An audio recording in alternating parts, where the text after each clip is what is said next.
Hi guys. Hello. Let's start with a kiss and I'll tell you why.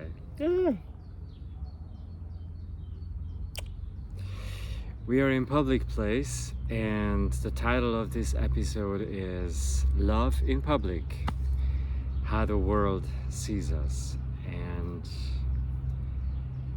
yeah.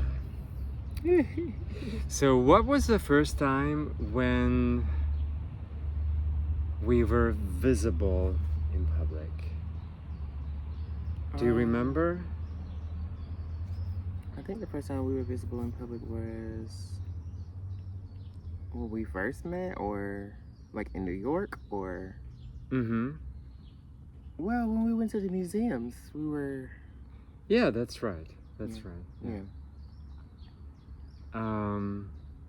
And yeah, what did it feel like to be seen public? Were you nervous? Were you comfortable? Or I mean, at that time I was in New York, so New York is a gay capital, so I didn't feel nervous. I felt safe. Okay. Yeah. I felt safe too for the same reason. But on the other hand, at that time you lived in Brooklyn, and I was staying in Brooklyn too, and in that area, there was we had some rough corners where I asked myself, is it okay to hold hands here, or could it be dangerous? I didn't feel like real fear. But I asked that question, is it okay or could it be dangerous? Like I was thinking about it. Yeah. Okay. And was there any time at that time when we got to know each other, or later when we became married, where you felt unsafe or where you felt uncomfortable in public together, or where you felt like... Well, I guess there were moments in North Carolina, because there's a history of, yeah. Well, I will say yes. So because we were going, it's when you came to visit me in North Carolina. Mm-hmm. And I was at my grandmother's house, and when you live in a southern suburban neighborhood, everybody's kind of in your business. And I have been living in that neighborhood, going back and forth to that place since I was a child. So people knew me from birth, and people kind of knew my grandmother. People knew all about me, and so I do remember feeling like, because oh my God, what did the neighbors think? Because we were holding hands, and then I remember we were walking through the Greenway, and there was a swim coach that I knew. Yeah, I remember that. There was a swim coach that I knew, and he was like, "Hi guys," and I was just like, Okay. So. Well, Douglas might have felt this way, but actually the guy was really nice, and he was not giving any wasn't giving us any hard time, or didn't look weird. He was very accepting, and I think he found it totally fine that we were together. Probably he was surprised because he may have not known, or he may have known that you were gay, but he didn't know anything about our relationship. So he was probably surprised to see me, not Douglas. Yeah. Yeah. And then I remember probably when we introduced ourselves to, the family. That was. But as far as holding hands and going to the streets in Raleigh, downtown Raleigh, or New York, or even in Berlin, I don't have a problem with it. I don't have a problem with it. Well, I don't have a problem with it either, but there are some cases when I make a decision to do that, like to express affection publicly, or not to do that, based on the current situation. In some cases, I would hold myself back. I noticed that. So yeah, so it is a factor, and also I think we could distinguish between like, why do you choose not to show something publicly, because it's a gay relationship, or because you just do not want to show too much affection at all, Yeah. regardless of orientation. So, because I was raised in a way that, I mean, I was told that, loving each other is okay, but you shouldn't show too much, like you shouldn't have sex in public, or you shouldn't go too far, because then it seems like it's not just affection. It's more, that's a private thing that the public doesn't need to see that. Yeah. So like so I think you can make that distinction, that sometimes I decide not to do certain things or not to express my emotions, not because we are gay, but because I just don't want to show this affection to the public, because I think that it's private, and so it's not a political decision, or it's another decision out of fear, but it's more like it's a common sense decision. I don't want to, things, become too public that are otherwise private, and it doesn't even feel like so good anymore if it becomes too public, if you know what I mean. I mean, I will say that I've been having realizations about this. I feel like the truth will set you free. Because I don't know. I feel like the conversation we had this morning about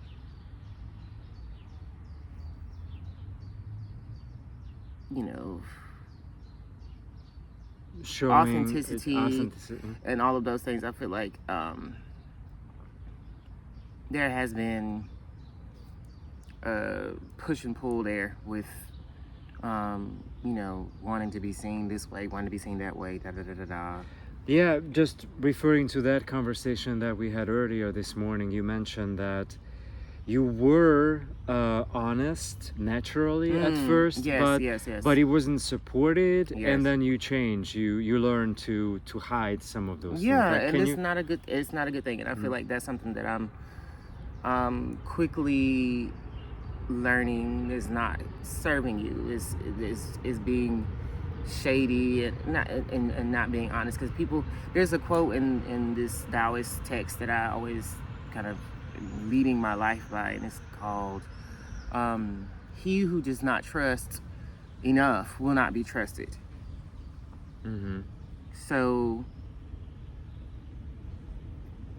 So if people see that you are hiding something or holding back something, then they're not going to trust you. Okay. And I feel that way, and through this video series, I'm being, I know I use this word a lot, but I feel like the truth will set you free, and there's no shame in being who you are, and those who are for you will be for you, and those who are not for you will and that's what they said. Authenticity from Maddox from Texas. He's a podcast, the authentic gay man. I've had many podcast conversations with him, and he said authenticity is polarizing. What's for you will be, for you, and then anything else that's not for you will naturally fall away. So I think that's something to take into consideration. Yeah, just to that line, that truth sets you free. I had a relationship just shortly after my jump. We talked about in the last episode about my suicidal attempts. I don't want to go back to that topic, but I had a relationship with somebody after that, right? And I already made the decision to become public about my sexual orientation, and that I don't want to hide it anymore. And I had a relationship with somebody who called himself bisexual, and he said that he doesn't want his family to know about his gay relationships and his friends, and so he doesn't want to make it public. And I actually said, okay, then I'm terribly sorry, but I don't want to see you anymore, because I don't want to live that way. I don't want to lie. I don't want to having to pay attention to what I lied yesterday, so that what I'm lying today is consistent with the lie that I made yesterday. So that means like truth sets you free. It's a lot more energy to actually keep everything in your mind. What did I lie yesterday? What did I say yesterday? Because I have to keep the story, the cover story, consistent. And it's a lot more easier. It's a lot easier to just being honest, and you don't have to, you don't have to remember these weird details about the fake stories. But of course, it's not so easy for everyone. And in certain societies, in certain countries, if you walk down the street holding hands, you might get bashed, you might get killed. So I'm not saying that everybody should do that, but this is certainly something that that it takes a decision. And so another question, like when people look at us, like, what do you think they see? Do they see, what do they see when they see us publicly? I think they see two couples. They see a couple. I remember we were in Raleigh one time and they said, "You guys are so cute," So, yeah. Okay. Well, actually, I have to say that in Hungary, in Germany, or in the United States, I never experienced any hostile reaction from anybody. So, I know that there could be hostile reactions, but I personally have never experienced it, which doesn't mean that I'm not scared. There are moments when I feel like, okay, well, something could happen, because even in Germany, there are extreme radical right-wing groups that express, even openly and politically, publicly, hatred towards gays and immigrants and foreigners. And so it is part of reality. Like, you can't just ignore it. But a lot of times when I made the decision to hold hands publicly, I was actually proud. I felt proud. I felt like, okay, like you said, the truth sets free. Month. Yeah, it's Pride Month. Yeah, that's true. Yes. And my birthday month, so yes. Okay. And so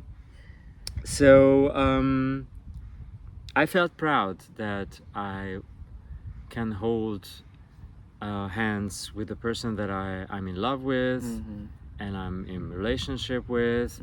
And I had this thought that if people judge us because of that, then so be it. That's our fate or whatever, but that's who we are. So yeah, we are not going to change that, or we don't want to hide that. But yeah, for example, I remember, just because you mentioned Pride,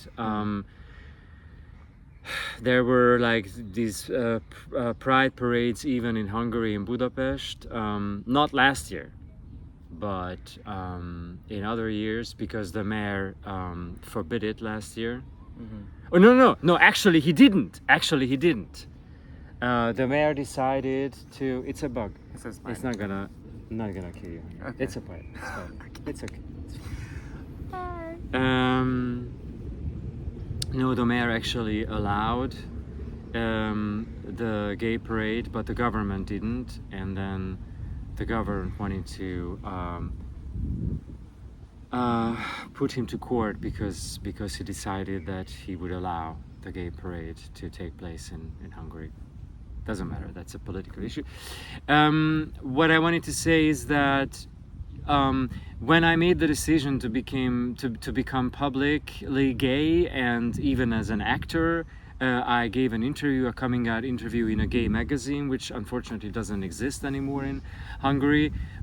You know, I made a decision that, okay, I'm going to be public and I'm going to be openly gay actor. Right.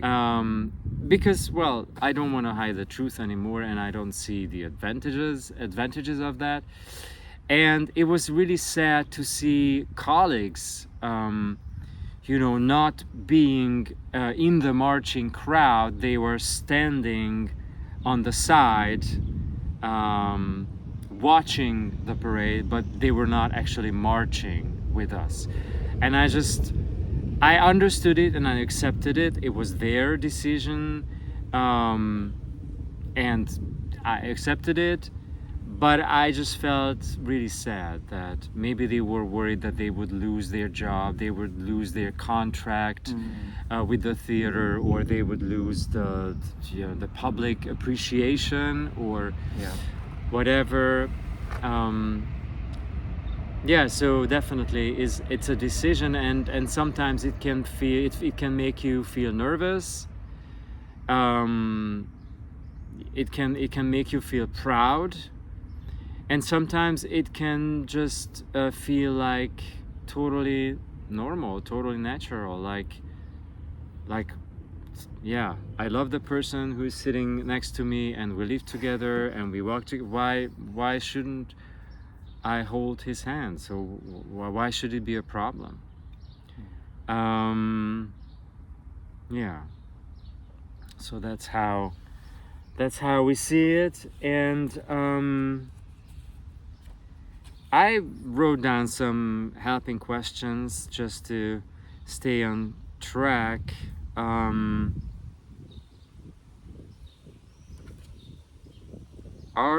Are we? Do you feel like you are being seen differently when we are together? No, not necessarily. No. Okay, so when you walk alone, what do people see? And when we walk together, like, what is the difference? What Well, when I walk alone, I mean, I feel like people just see another black man in Europe. Okay. A black man with accessories in Europe, you know. Okay, and how does that feel? And what, yeah, how does that make you feel? I will say that I do feel like a minority here. Mm. In a sense, I do feel like a foreigner in a way, Yeah. because I am from America. But in this community of the university, there are lots of different foreigners from Africa, from India, from China, from Japan. So it's not that necessarily big of a deal. But as far as with you, I feel at peace, you know, and I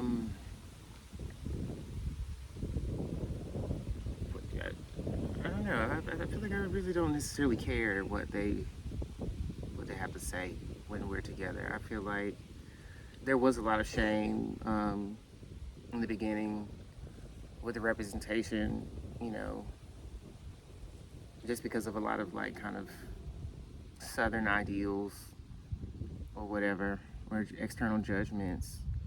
But I think it took me being literally in Europe across the ocean for me to really fully see myself and see the absurdity of someone, of feeling ashamed in any way to be loved by somebody who genuinely loves you, another human being. Mm. You know, I know what I feel is real. I'm not perfect. You know, I make mistakes. But I think after a lifetime of hiding, I do feel at rest and at peace with the queer, you know, dedicating this to queerness and the visibility and fearless visibility around queerness, and queer love openly, because there has been a lot of Yeah. shame there. Yeah, it just I had conversations with people who said about these gay parades that they are fine with gay people, they're fine with gay couples, but what's going on the streets during these gay parades is just too much for them. Like Yeah. too much. There's too much affection, too much sex. There's too much.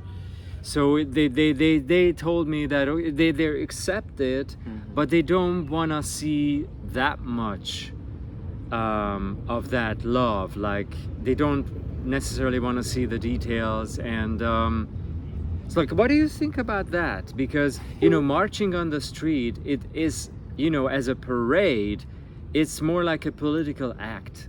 Like It you is a don't political necessarily act. show the way that you behave at home. No. Pride, but see, Pride started with the Stonewall movement in the 60s. Pride started as a political act. Pride is a protest. Pride is a protest. Well, I think that might be something different. I need to read up because there was something that happened with the Stonewall in New York. The police raided the bar and The police raided the bar. Yeah. But it started as a protest, and it is still a protest. And I think with everything that's going on in the world now, there are still, like in Ghana, in Africa, there's a lot of queer oppression Yeah. still. And even in America, they're still trying to roll back. They're still trying to roll back progressions and laws that have been put into place, and all of the progress that we made since 2015, and Trump with his foolishness, Trump with his bullshit, still trying to roll back, still trying to roll back things. So it is so important now more than ever that we keep the conversation going. Okay, so can we say that a gay parade, marching on the street is more like a political act, so people should not expect that people behave like they would normally behave, but they actually dress up, they are more showy, they are more provocative, because they do want to provoke in a way, because they want attention. Yeah. So so that some awareness is being raised. So yeah, political decisions are being made at higher levels, and if you want to attract attention, then you don't necessarily walk on the street quietly and unnoticeably. That would not raise any attention. That would not move things forward. So if it's a political act, then it has to be a little bit provocative, it has to be visible, it has to be unusual, it has to be, and so the potential is bigger that it might hurt some people's sensitivity. So I even had a conversation with my dad about that, because he also expressed one time that it was just too much to him. He totally accepts me and my relationships, but he does. But it was just too much. And I also had a conversation with my best friend. She's an actress, totally open-minded, Buddhist, totally fine with my orientation and my relationships and all that. But she also said that it was too much to her. And and somebody, there was like a police case that somebody during the parade, a man was giving another man a blowjob. The gays can be out of control. At the entrance of a house. So yes, well, these are extreme examples, and I can totally understand that. Yeah, it could be out of pocket, and also like, kids can come by and they don't necessarily want to see this. But bad things happen in a heterosexual parade or march as well. Like if you go to Brazil, the carnival, is also extreme. People also want to attract attention. They are also not marching down as they would cook in the kitchen. Like they wear, colorful clothes.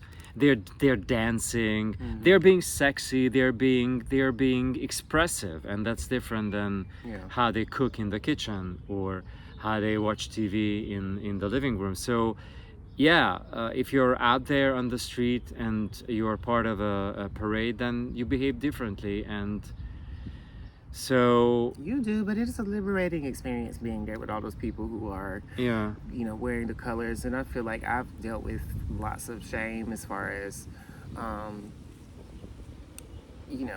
the representation of my queerness. And being there with those people can be a very freeing experience to anybody who has experienced any kind of shame. Because I think what pride ultimately represents is a unification of humanity. It really is about seeing yourself in all other people, you know, and it's just, yeah, we're all humans. That's all I can say. We're all human beings. and do you think, because some people say that gays would achieve more if they were a little bit less provocative, or if they made an effort to represent gay relationships Yeah. more like a normal thing, not so extreme, more like a civil, A civil partnership. well, no, I'm not don't mean civil partnership, like more like civil, in a more civilized way, like normal middle class people Yeah. would, prefer. If gay people would also look like normal, the only difference is that, But what is normal? yeah, What even is that? What is normal? Normal is subjective. Normal normal is normal to whom? yeah. You know? What is normal? But do you think, like, politically the gay movement could achieve more with more restraint in terms of style and, political image, like what people see on the street of the gay community? Would it be better if we hold ourselves back a little bit and be a little bit more? No, I don't think so. I think as far as the PDA, well, no. As far as this Can you explain this PD whatever? As far as the sexuality of it, yes, I feel like that could stir something, but it is an expression of love. So I You mean pedophilia? Or- not pedophilia. I'm saying as far as, like you said, there were people giving people blowjobs and things of that nature. Oh, okay. Out in the streets. That might be a little bit too much, but there's a place, and then Berlin is notably queer with the whole Folsom and the Yeah. and the leather, Yeah. all of that. So that's a whole thing. There's a time and a place for everything, but I do feel like there's significant progress that has been made.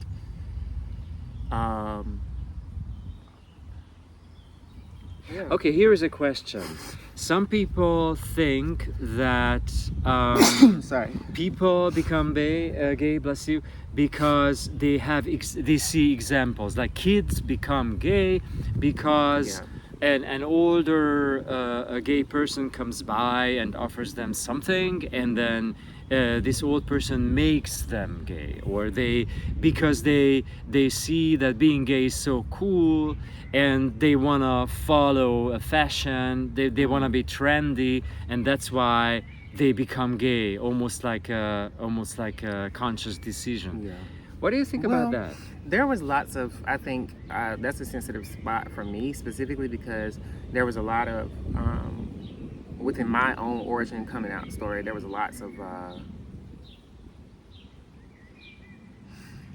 questioning of the origin of my queerness, I feel, because there's a question that was raised: do you even know? Have you ever been with a woman, or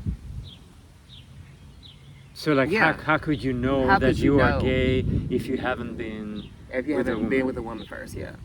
And Mm. Yeah, and what do you to that, I think sexuality is a spectrum. You know, Mhm. sexuality is a spectrum, and I have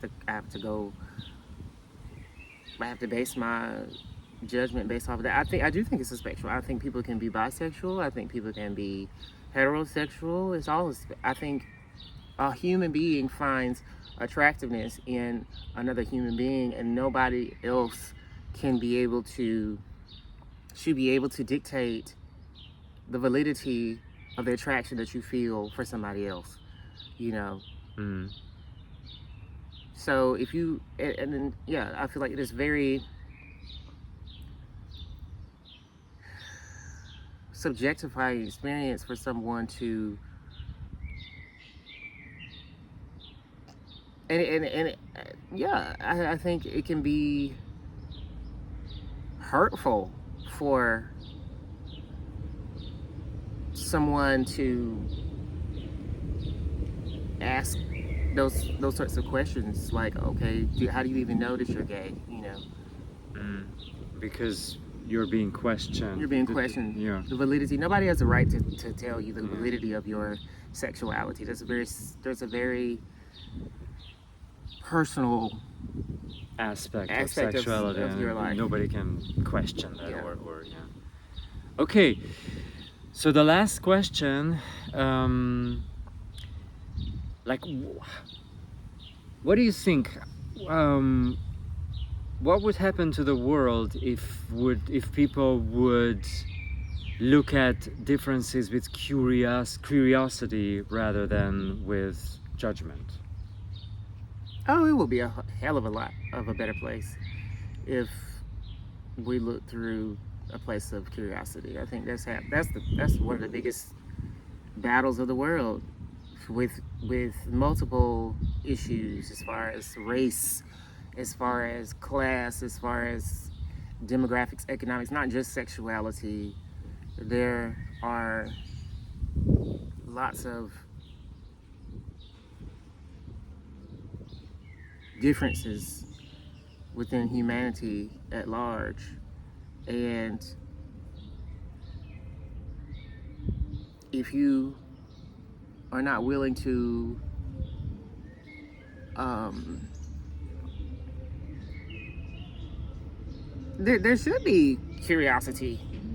Why Mm, shouldn't there be curiosity? But a lot of people's minds have been closed due to religion or due to um, established belief systems that they have adopted and held on to tightly, which is why I think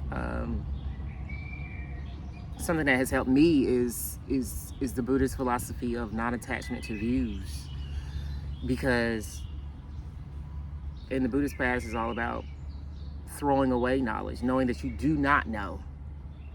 That's the ultimate wisdom. okay. I do believe that people should look at curiosity at differences rather than judgment, and they Yeah. should try to understand what's behind, and the world would be a much better place that way. And we say goodbye. This time that was Szilard and Douglas, and yeah, see you next time. Okay.